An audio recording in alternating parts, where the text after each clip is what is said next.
Xin chào anh chị em, lại là mình Cương đây. Thì cái ngày hôm trước mình có tạo một cái bài viết để thăm dò ý kiến là nên làm phụ đề video liên quan đến những cái kỹ thuật trong phòng lab sinh học mà ngôn ngữ hiển thị là song ngữ, tiếng Anh và tiếng Việt, hay là chỉ là tiếng Việt thôi. Thì cái kết quả bình chọn là hầu như là 99% anh chị em mình là chọn làm song ngữ. Còn đây là video của chị Bibel hướng dẫn cách sử dụng pipet lập, hay là gọi là Repeater Pipette, để chia aliquot một cách nhanh lẹ. Và mình đã làm phụ đề song ngữ để anh chị em mình có thể xem và dễ hiểu hơn. Nếu anh chị em thấy video này hay thì có thể chia sẻ nó và nhớ bấm theo dõi kênh. Còn nếu anh chị em muốn mua dụng cụ hoặc là những loại vật tư tiêu hao bằng nhựa để làm thí nghiệm đạt hiệu quả cao hơn thì có thể nhắn tin cho mình. Và bây giờ cùng nhau xem video. This is a repeater pipette, and what it is kind of like a squirt gun for biochemists. And so you suck up liquid once, and then you keep pressing down, and it'll make aliquots. It's really great if you want to make aliquots of things like antibiotics, or even smaller aliquots for if you're doing like freezing your protein. So it's really great to have aliquots because then you don't have to freeze thaw a lot. But it hurts your thumb if you're having to do it manually with the pipette. The repeater pipette takes care of this. And so basically with the repeater pipette, you have these different tips. And so you've got these different size tips. And the different size tips are going to allow you to do different volumes. On the side of these tubes, it'll say kind of the step size. So this is a 2.5 mil one, which has a step size of 50 microliters, which means that I can pipette 50 microliter increments. So as small as 50 microliters, but no smaller than 50 microliters. I can go 50, 100, 200. I can do all that stuff, but I can't do smaller than 50. If I want to go smaller than 50, well, now I need to go to something that is like a 1 mil. Now I can go to 20. If I go all the way down to 500 microliters, I get 10 microliter increments. 200, I get 4. And then 100 microliters, I get 2. And so the volume that is on here that's listed is like the biggest volume, but that's the max volume. And if you're going to pipette like with that volume, you might as well like typically just use a different pipette, a single-use pipette. But this is really great if you want to do some sort of aliquoting. So the bottom of this snaps into the top of here. You want to make sure that it snaps in. Sometimes it's a little at an angle and you don't want that. Then what you're going to do is stick it in your liquid, and this bottom lever, you're going to pull up this bottom lever. So right now it's showing me that the step size and the number of steps. So it's showing 500 microliters and 5 steps. This is a 2.5 milliliter pipette. And so that's what it is. I can change by titling this knob. I can change this size of my aliquots. And now I can see the size change. And so you can see that I have 10 steps if I have 250 microliter aliquots because it's a 2.5. So now what I do is I don't trust the first one, and so I just do a little squirt down. So this is what you're going to press to actually squirt out the aliquots. So it's like a squirt gun. You just keep squirting, and each kind of like press, it's going to squirt. And then you get back down to the last, and there's a little bit left over in here. So what you want to do is just kind of like push to eject the last of it. When you're ready to actually eject the tip, what you're going to do is I don't want to like waste the tip because I still want to use it, but you basically push down on this bottom lever and then push down on the top lever and it pops out. You just want to keep an eye on it too, that when even though it says like you should have this many steps, because you should be able to do this many aliquots, because the first one we don't trust, and then sometimes at the end there's not going to be enough left. And so you just want to keep an eye on it, and when it's getting low, you can just refill it. So you could refill it at any point in time. So like you can just so even if it's in the middle, you just refill it. Again, you just take that first squirt out. There you go. And then keep going into the end. Exactly. One other thing you want to keep an eye out for is that when it gets near the end, sometimes you don't realize, then there's bubbles in the tip. And so then that's something that you want to avoid as well.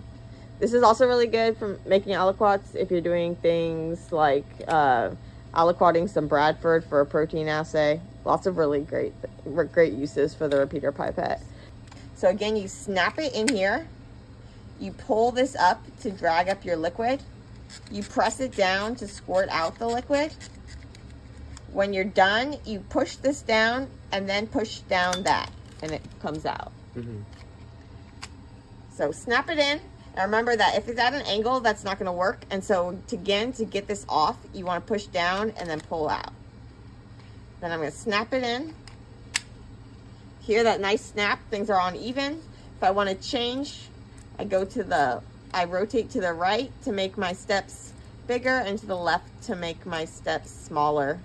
But I can only go as small as the smallest size it'll tell me on here. This one actually says it'll go to 25, but on here it only says it goes to 50, so not sure. But they also have a guide that you can use. And so you choose the tip based on the number of aliquots you want, but mainly the size of the aliquots that you want to make. But if you want to make like 50 microliter aliquots, you could do that with a number of the different ones depending on your main volume.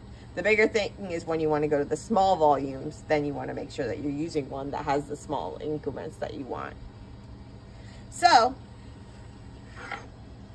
go for it. Ryan, you want to try it out? Sure.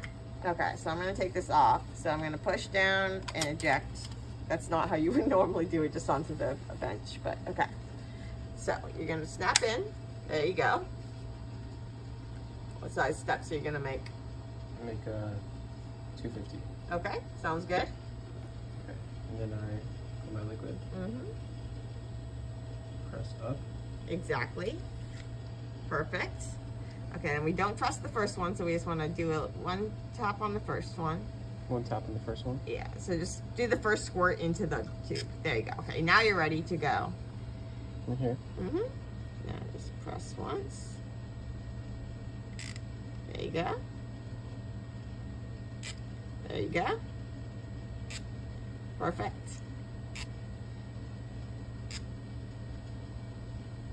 Perfect. Okay, and so we don't have enough tubes, so you can just squirt the last of the liquid out into there. There you go. Why don't you take off that tip and we'll let Karina have a turn. Perfect. Okay. Cool. Thank you. Great job, Ryan. Okay. Karina, your turn. Okay. So, we'll snap into here. Okay. And then you draw the liquid. Exactly. And then you squirt out the first one. Okay. And then you just do the rest.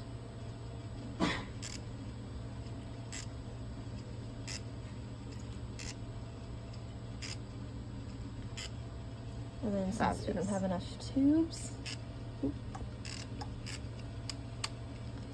and then you, oops. Yeah, so you could have just, if you don't have enough tubes or whatever, you just want to squirt all of it out, you just push the lever. Gotcha. Awesome. That's it. Cool. Okay, so yeah, so the small one, it's going to work exactly the same. You just have smaller aliquots.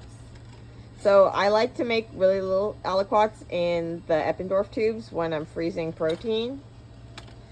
And that way I don't have to freeze thaw a bunch, my protein. And especially because I work with like an enzyme, we work with an enzyme, when I'm doing enzyme assays and stuff, I just don't need that much protein. And so the small little aliquots are perfect. So why don't you go ahead and try it into the PCR strip, so little tubes. Awesome. So what size are we doing here? 15 microliters. Cool.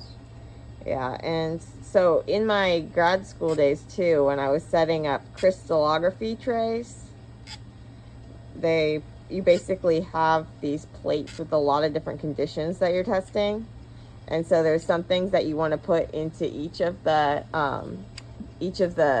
containers, each of the wells, and it's a major pain. And so the the repeater pipette is really helpful for that.